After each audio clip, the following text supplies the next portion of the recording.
polygraph, but I think that isn't that suspicious. I think I would too. Yeah, I feel like a polygraph, if you're like super nervous, you could fuck it up. Yeah. Polygraphs are just interrogation techniques. Like that's the whole point. Is and like they can make that thing say whatever they want it to say. Yeah. Just so they can be like, hey, it seems like right here on this question, you didn't really know what was going on. What's that? Why does it say this and that say that? And you're like, I don't fucking know. I don't know what those little, I don't know what the scratchy lines mean. You can like they can just make shit up. Like, that's the best part. No one does.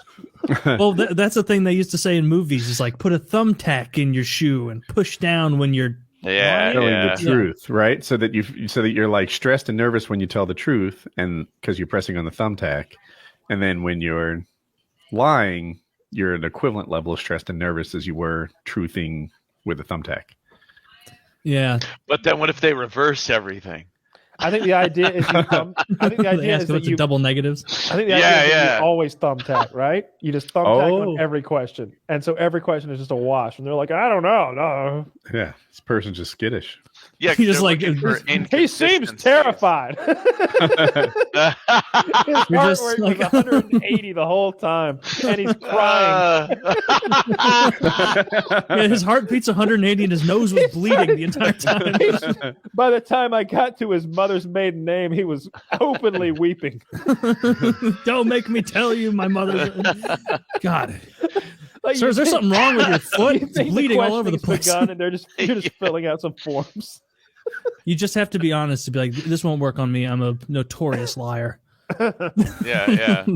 You don't, or I guess there is no way to fool it because you're right, Kyle. It's not like they're saying like this wiggly line means you're guilty. They're just using it to press you for other stuff. I can't believe I never really thought. The idea is that they start with a baseline, right? They ask you, "Hey, is your name Taylor?" Yeah, my name is yes.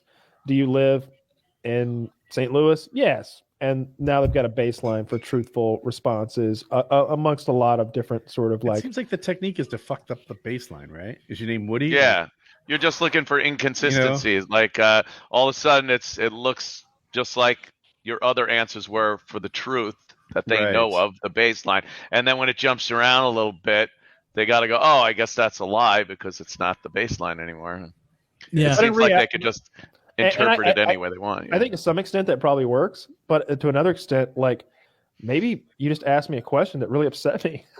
Yeah, I mean that's why it's not admissible. So hey, I just wanted to take it anyway. and okay, and you live in Georgia, yes, and your wife's a filthy whore, right? Wait, what?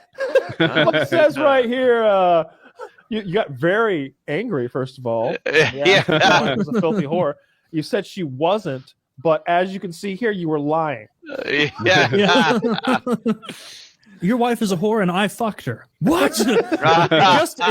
He's just saying statements at me now to get me upset. Yeah. I mean, they would be fun to play around with. A lie detector, see like how accurate they actually are, how much you could fool it. Like have someone ask you a very obvious lie and then you try and finagle your way around it. They were because lie detectors, according to me, were from like the 70s or maybe 80s, and it was magic. Oh my god! Now we can tell you're lying. I remember the first time I saw one, lies. It was on the TV show. That's incredible, and they could tell if a person. Oh wow! Yeah. Now it seems like it could be an app on your Apple Watch that could be just as accurate. I wonder. Getting some reading of your pulse and fucking temperature or something, and they deem you a liar. I saw one, and I think it is an interrogation technique. It's like trying to get a confession out of you. I can't remember the case, but the person came in and said, well, right now in this room, only one person knows what actually happened, but after this, we're all going to know what happened. And instantly that puts the thing in the guy's head like, oh, shit. Mm-hmm. Then as they take the test, they ask the questions. Then when it's done, she goes, well, I told you that we'd all know, and there were a lot of inconsistencies in your answers. She literally used it, even though it's not admissible in court. She used telling him that he fucked up, and it made him confess. He's like, well, they all know. I guess I better, come up with some accident scenario or self-defense or something. That guy needed a lawyer. I was listening to Right. Grab a mouthpiece, motherfucker.